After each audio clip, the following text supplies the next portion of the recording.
All right, so today we're on a mission to get these koi out of this pond, and we're gonna take them to our house and put them in our pond. So that is a lot of koi that we need to get out, and it's a lot deeper than I thought it was gonna be. So I'm not quite sure how we're gonna do this, but we're gonna try.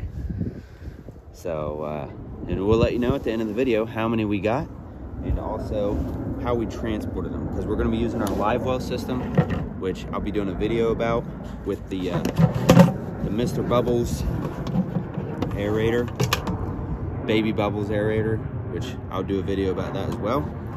So keep watching this video and you get to see how we're going to do this. This is proving much difficult than I thought. I've caught two, but you can see they're in there, they're mocking me. And they're in the deepest part of this pond. So basically what I'm gonna have to do is pump some of this water out, which is no problem.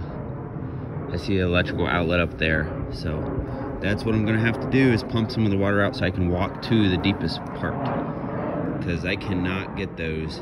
When they're huge koi, they'll probably get like triple the size of my pond.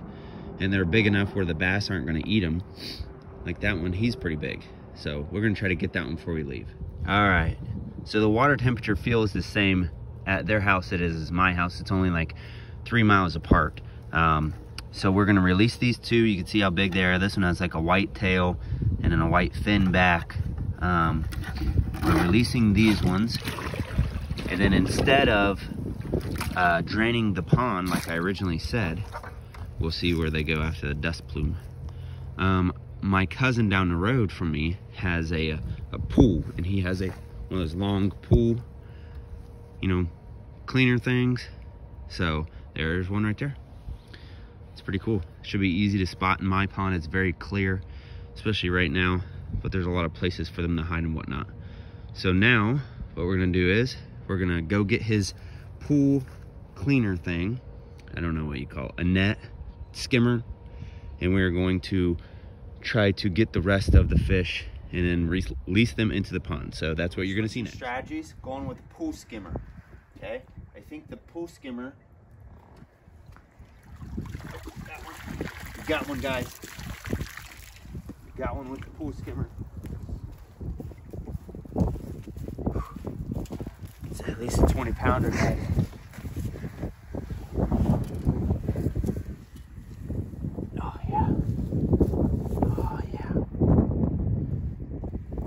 Pretty color. All right, so with the pool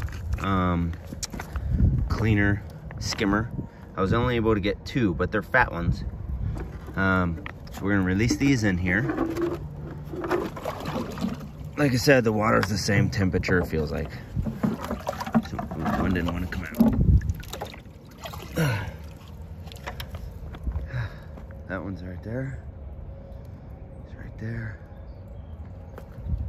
So we're gonna have to move on to stage 3, which is use a pump. They're trying to burrow into the algae, which is use a pump to pump some of the water out so I can get into the middle part, because basically what they're doing is going underneath that lilies or whatever it is in there.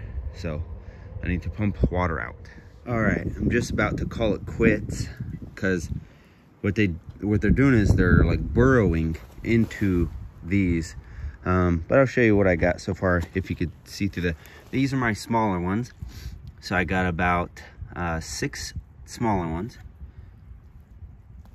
And then these are the medium-sized ones, which this water's really murky. And then these are the bigger ones. I think these are comet goldfish, but leave a comment. See what I did there? Leave a comment if you know what these are. I think they're comet goldfish. I don't think they're koi at all. I just think they're comet goldfish, but regardless, they will get much bigger in my pond than they will in this little pond. So we're gonna try for another few minutes, and then we're gonna take these and release them, and I'll give you a final count at my pond.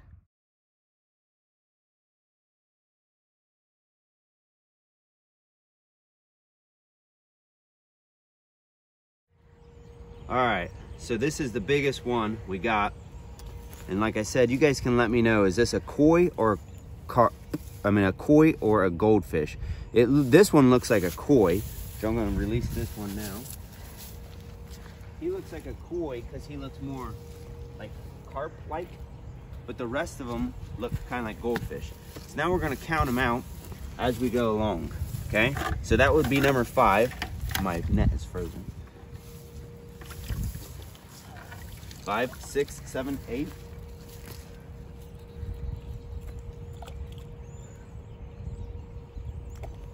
And you don't have to watch this. If I find any other interesting ones, we'll record, but that's 8 so far. Actually, these 2 are pretty big, so I'll pull these ones out for you. Look at these. Look at that bright red one, that's pretty cool. And then the white and orange one. But I'll tell you how many we got at the end of this. This one's number 16. You can see his tail is like really long. That's unique, and he's all white. He's number 16. And I'll keep counting. This one's also really cool. It's like a dark golden color. Really neat coloration on that one. And then, keep recording. This one is also one of those ones with a really long tail, but this one has more of an orange tinge to it. Then we got these ones, which I think are really cool. They have the white and the orange coloration in them. So that should be 23, right? That's like 25. 25, all right. 26. 27.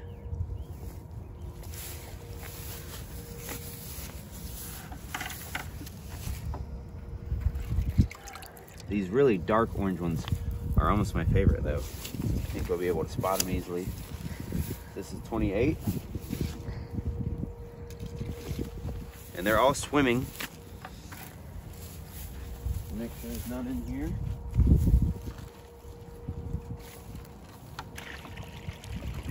Nope. 8 koi or comet goldfish. Leave a comment what you think they are. So now you're gonna keep watching, because in the spring we're actually gonna do an update on how many we think are still alive. I hope they all make the winter because they're really cool to watch. We've had koi in here before, and but it's really cool. You can see them, they're swimming around in there. I don't know if you can see it, the white one right there in the middle. Oh, you can see some that are right here. Yep, so that's pretty cool. All right, subscribe, like, comment, share the video. Thank you to Mr. and Mrs. H who donated these fish out of their pond because there was too many in there in the first place. I appreciate that, and God bless.